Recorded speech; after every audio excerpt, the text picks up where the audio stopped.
Magandang umaga mga boss. Bali, ito ang ating pang 16 days dito sa Tarlac. Pagputuloy para natin yung lalagyan natin ng spandrel. Ayan, bali naglalagay na si Master Apo dito. Pagkabit na kami dito sa baba.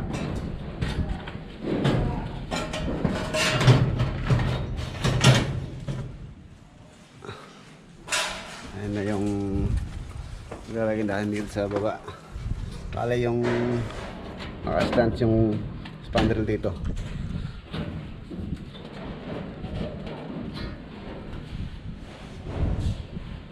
Hindi siya pwede patag eh.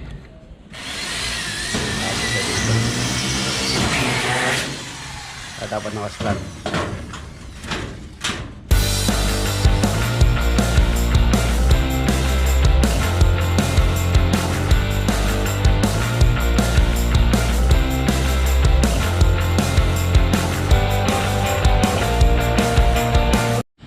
Oh!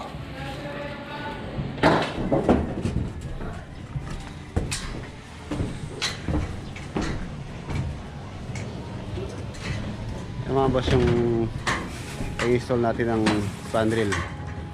Siyempre nilinisin natin yung bubong pagkatapos natin sa isang area.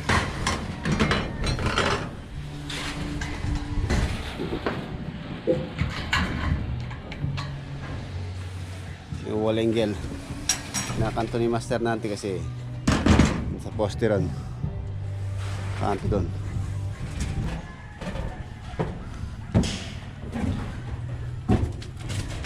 Sa kabila.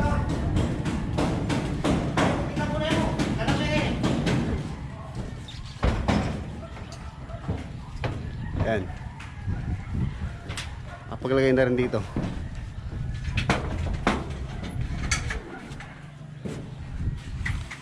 Sunny Boy tsaka si Apo Master.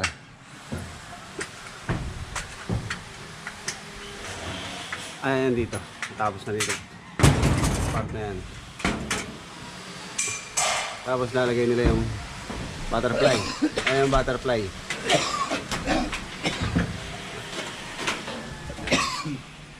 Napatong lang niya sa kanto ng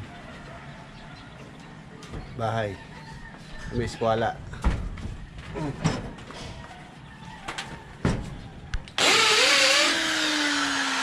Ano rin.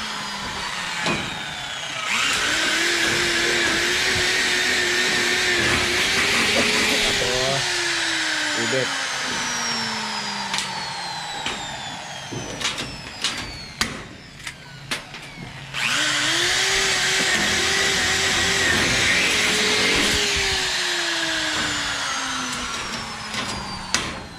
Mabilis na pa mo ah.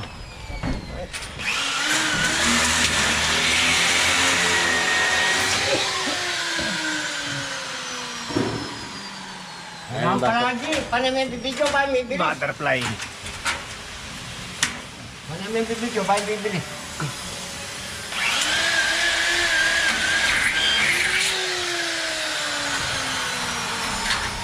Wall angle. Dinidutukan niya pa. Yung wire. Fascia cover. Ha? Yung wire, dutukan niya pa yan. Ini yun. Sentro na niya kain yun. Ang gaya kay tatungin eh. Sentro kay na. Badala na. Oh. Hindi siguro guys. Mayat kang kaya pa. Ay, dami ka niya.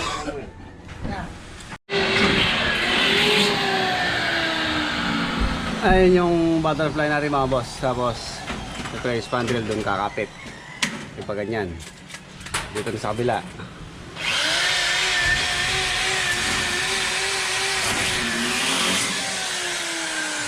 Yung ibang nagpapagawa, yung ginagamit nilang fascia cover, tapos yung wall angle, butterfly. Yung iba ano, stainless. Stainless na nilalagay na ganito. Medyo magandang tingnan nun. Stainless siya. Itong wall angle na to ay itong fascia cover, tapos yung wall angle, mga bended accessories niya is stainless. May ibang gawa namin ganyan. Tapos may bago na rin palang ginalagay ngayon sa alero o sa sa hibs ng bahay. Yung bago gumagamit ng PVC panel. Bago ngayon, parang kahoy yun. Laminated yung PVC panel. Tapos may bago na rin ngayon mga bossing, spandrel. Bale, yero din siya, kaya lang parang kahoy yung kulay niya. Bago ngayon yun. Tapos yung gagawin dito, stainless yung pasok cover tsaka wall angle. Magandang tingnan nun yung yung sa alero. Banda ka sa tao ng kaibigan.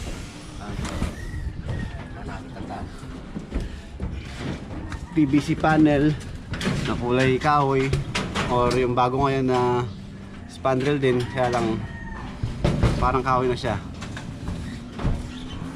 Yung mga bagong materials ngayon sa spandrel.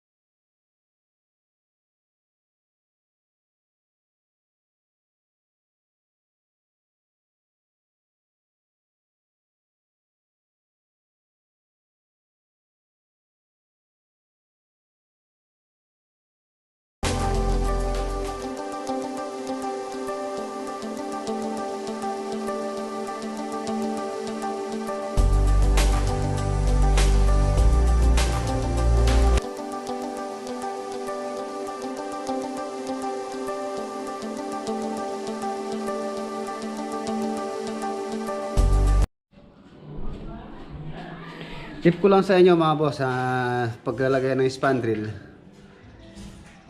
Nakikita nyo yung spandrel is dalawa yung klase yung dulo-dulo niya. Ito. Yan. Ito yung sinusoksok. Tapos dito sinusoksok yan. Yan. Yung nilagay nyo yan, dapat mauuna to. Itong susoksokan. Kung nakalagay sa ceiling yan, dapat mauuna yung susoksokan. Ganyan. Mauna yun. So, tapos yung lalagay nyo ulit, itong susoksok. Yan. Pag nag-lock yan, i-rebet ito. Tapos i-rebet doon. Para walang galaw talaga, hindi matatanggal. Kasi pagka nauna to, medyo yung spandrel natin, mahina. May tendency matatanggal. Kaya dapat, tip ko sa inyo, pagka naglagay kayo nito, mauuna to. Itong susoksokan. Tapos, susunod tong susoksok. Yan. Pag nasoksok na yan, rebet doon. Dito. Tapos sa kabilaan. Tapos susunod na naman, stall ulit ng isa, suksok ulit. Ayan. Siguraduhin nyo lang na talagang suksok doon sa pasok na pasok siya. Siguraduhin pasok na pasok. Tapos rivet doon. Pag nalak-nak si dito yan, pumasok na doon, hindi na matatanggal yan. Kaya dapat mauna ito. Tapos yung susunod na lalagay nyo, yung pinapasok sinusok. Ito. Walang tip ko sa inyo mga boss. Tapos diba yung pagkalagay ng spandrel, hindi basta matatanggal. Tulad dito mga boss, yan, nakalagay na yan. Ayan yung rivet nya dito. Tapos yung susunod dito, susoksok nyo ulit. Siguraduhin lang na napasok talaga siya. Yung nakalak. Ayan, tapos rivet. Tapos susunod ulit, ganyan din. Paulit lang mga boss. Ganyan lang paglalagay. Tapos siguraduhin nyo lang na nasa eskwala yung nilalagay nyo. Gumamit kayo ng eskwala, Ano nyo dito sa Sinepa. Dikit nyo dito sa Sinepa, eskolahan nyo dito kung di nawawala yung di kayo nawawala sa squareness, sa eskwala ng bahay, para pantay na pantay yung lagay natin ng span reel.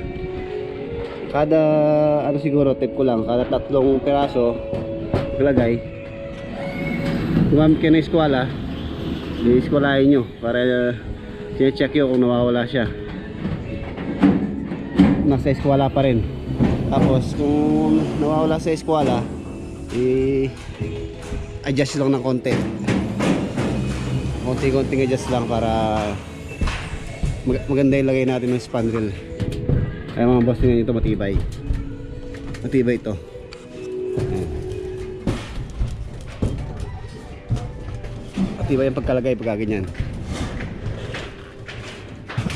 Yan tip ko sa inyo mga boss. Bale yan mga boss, patapos na tayo dito sa harapan.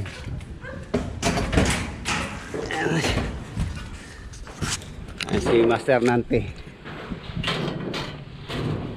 Master Nante, hindi ka muna sa mga pants mo.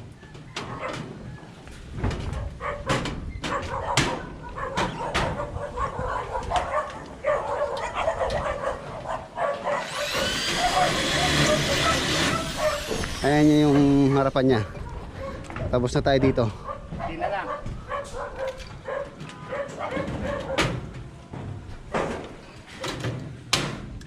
Hindi na lang.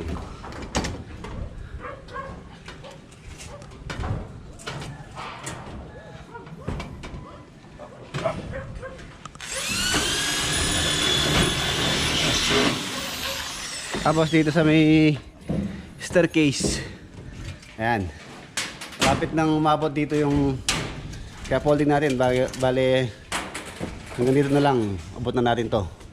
Hira nito. Bye.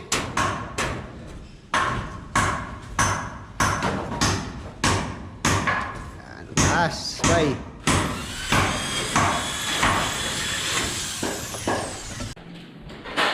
Yan, naglilinis na si Sunny Boy dito. Lilinisin na itong area na to.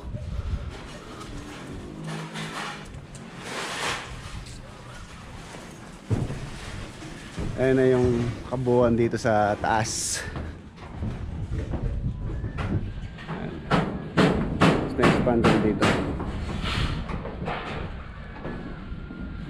Doon sa ating mataas yun. Tapos yan. Tapos yun na lang sa mababang parte. Ayan. Mga gapas ng shirt natin parang pusa. Tapos dito sa staircase, ayan, nagpe-framing na si Bayjan tsaka si Tata. Dito tapos na dito mga boss.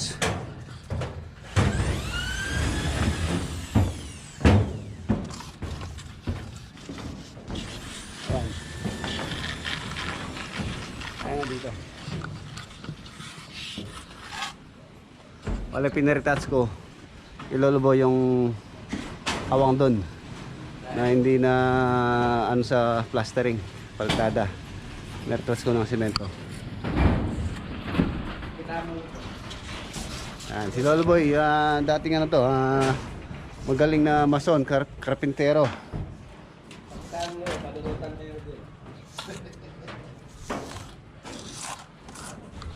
Ayan na yung kabuuan dito mga boss. Bali lalagyan pa natin ng ano yun, downspout doon, dito. Ayan. Galing na mason si Lolo Boy. Yung dito sa staircase, tapos na rin to mga boss. Ayan. Bali na patanggal ko na rin yung scaffolding dito. Lari na rin to dito. Ayan yung design nya. Meron siyang square sa gitna, drop ceiling, tapos cove light. Cove light siya doon. Spin light dyan. 4 na sulok. Tapos sentro. Ayun yung sa staircase. Marami tayong talim na barena mga boss sa puro mapurol. gagawin ko, hasain ko na lang yung mga to para magamit pa natin to. Hasa ako sa grinder. Ano kasing mapurol yung ano, madaling pumurol pagka sa hardy plus ginamit yung talim.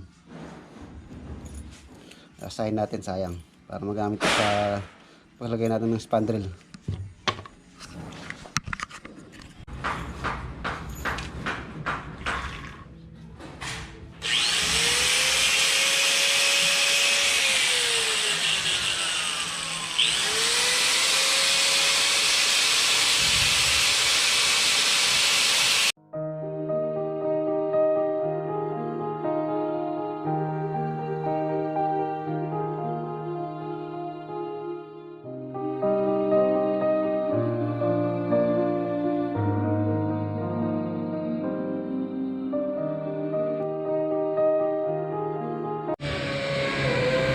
Kaya mga boss, pwede na to. Talas na. Gagamit natin sa spandrel to, mga talim na to. Sayang naman kung hindi natin hasain.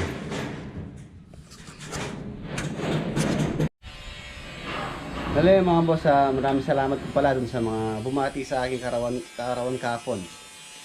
Bali, maraming salamat po sa inyo. Hindi ko na po kayo isa-isahin. Maraming salamat po. Tsaka yung walang sawang suporta nyo dito sa channel natin. Maraming salamat po. Lalo na po yung mga hindi nag-skip ng ads. Maraming salamat po sa inyo sa suporta sa channel natin. Lalo po akong ginaganahan pagka nababasa ko yung mga comments nyo. Lalo ko pong ginubuti yung pag-upload ko ng video. Pag-upload natin yung may matutunan yung mga viewers natin.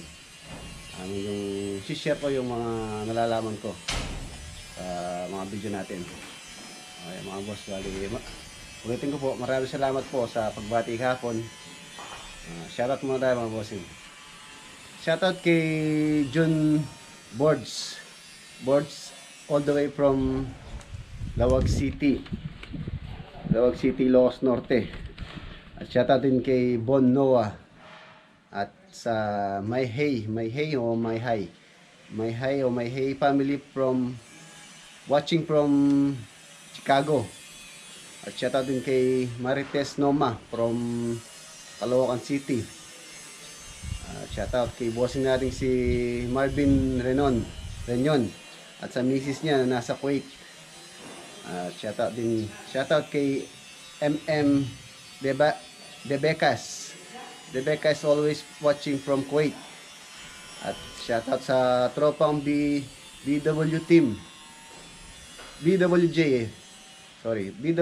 Team Ilocano from Davao at sa barangay San Roque, Moncada, Tarlac. At sa Family Cruz, tropang BWJ Team Ilocano. Shoutout sa inyo mga bossing. At shoutout din kay bossing natin si Danilo Manuel or Dansky Manuel from Makati City. At shoutout din sa World Icon TV from South Korea na taga Cabanatuan City. At shoutout kay Fred Taalas ng Virginia, USA. At shoutout din kay bossing natin si Armansky David. At kay bossing natin si shoutout sa iyo boss Rodel Bogay from Pujihara, UAE. At yan mga boss, bale, tapusin ko muna yung video natin dito. Siyempre, kung bago po kayo dito sa channel natin, i-click po yung subscribe button sa baba, tsaka yung notification bell para updated po kayo sa mga video yung i-upload ko pa.